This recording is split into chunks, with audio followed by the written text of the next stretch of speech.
नवरात्रि का समय साधना, ध्यान और प्रार्थना के लिए उपयुक्त माना जाता है। लोग इस दौरान अधिक से अधिक समय नव दुर्गा के ध्यान में लगाते हैं, जिससे उनकी मानसिक स्थिति शांत और संतुलन में रहती है। चैत्र नवरात्रि के दौरान मन, शरीर और आत्मा को शुद्ध करने का महत्व होता है।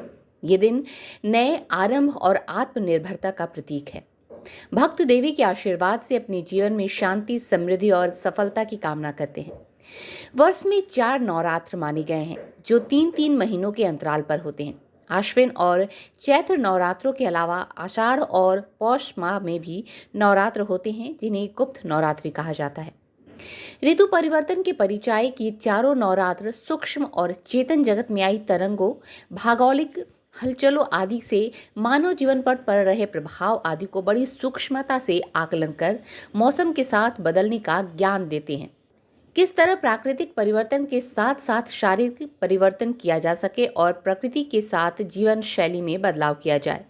शरीर के 9 द्वारों मुख, 2 नेत्र, 2 कान, 2 नासिका, 2 गुप्तेंद्रिय को नवरात्रि के 9 दिनों में संयम, साधना, संकल्प, व्रत आदि से नियंत्रित किया जाता है। चैत्र नवरात्र की शुरुआत चैत्र शुक्ल प्रतिपदा से होती है। इस साल नवरात्रि 30 मार्च रविवार से शुरू हो रही है।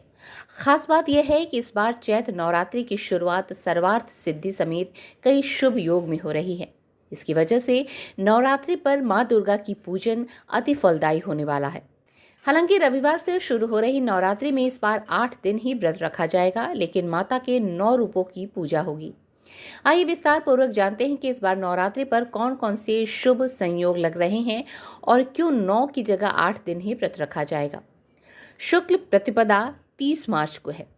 इस वजह से नवरात्रि रविवार को शुरू होगी। पहले दिन मां शैलपुत्री की पूजा की जाएगी, लेकिन द्वितीया और तृतीय तिथि 31 मार्च को एक ही दिन लग रही है, इसलिए तृतीया तिथि का क्षय हो रहा है। इस कारण चैत्र नवरात्रि पर 8 दिन का ही व्रत रखा जाएगा। नवरात्रि की शुरुआत कई शुभ योग के साथ हो रही है। इस बार सर्वार्थ सिद्धि योग, इंद्र योग, बुधादित्य योग, शुक्रादित्य योग और लक्ष्मी नारायण योग बन रहा है। ये लाभदायक और उन्नति कारक योग हैं। माँ दुर्गा की भक्तिभाव से पूजा करके आप इन योग से अपने जीवन को खुश और समृद्ध बना सकते हैं। इस बार माँ दुर्गा हाथी पर सवार होकर आएंगी। माता का हाथी पर सवार होकर आना शुभ माना जाता है। हाथी को शांति और शुभता का प्रतीक माना जाता है। माँ का हाथी पर आना खुशहाली और धन्य धान में बढ़ोतरी का संकेत समझा जाता है। स्ट्रीट बस के लिए भदोही से नितेश श्रीवास्तव की रिपोर्ट। जी, वर्ष में 4 नवरात्र पड़ते हैं, जो 2 गुप्त होते हैं और 2 ऐसे होते हैं जो एक चैत्र नवरात्र होता है और एक शारदीय नवरात्र होता है। इस बार चैत्र नवरात्र जो है आपका 30 मार्च से शुरू हो रहा है, जो अष्ट दिवसीय है। एक तिथि का क्षय है, इस वजह से 8 दिन का ही ये नवरात्र होगा। कितने दिन का रहेगा ये? वो 8 दिवसीय नवरात्र होगा, इसमें एक दिन का क्षय है। अष्टमी में ही नवमी तिथि लग जाएगी। आगमन इस बार बहुत ही अच्छा सूचक है। माँ इस बार गज पे सवार, गज माने हाथी होता है, तो हाथी पे सवार होके आ रही है, जो भारतवर्ष के लिए या इस पृथ्वी के लिए बहुत ही उत्तम माना गया है। इसमें धन धान्य से देश भरा रहेगा, उसके साथ साथ तमाम सुखों से लोगों की पूर्ति होगी और किसी भी कार्य में कोई साधक, माँ का साधक हाथ लगाएगा तो उसका निश्चित रूप से वो कार्य पूर्ण होगा। इस बार माँ का आगमन और प्रस्थान दोनों हाथी पे ही है। इस बार सर्वार्थ सिद्ध योग बन रहा है, जो बेहद ही अच्छा माना गया है नवरात्र में।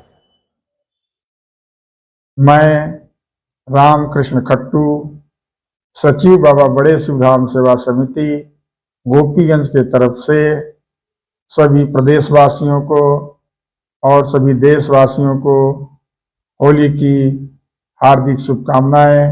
भगवान भोलेनाथ उनके जीवन में अपार खुशियां भर दें और इसी तरीके से माननीय प्रधानमंत्री नरेंद्र दामोदर दास मोदी और उत्तर प्रदेश के मुख्यमंत्री माननीय योगी आदित्यनाथ जी महाराज के कुशल निर्देशन में हमारा प्रदेश और देश आगे बढ़ता रहे, यही हम सभी लोगों की हार्दिक अपेक्षा है।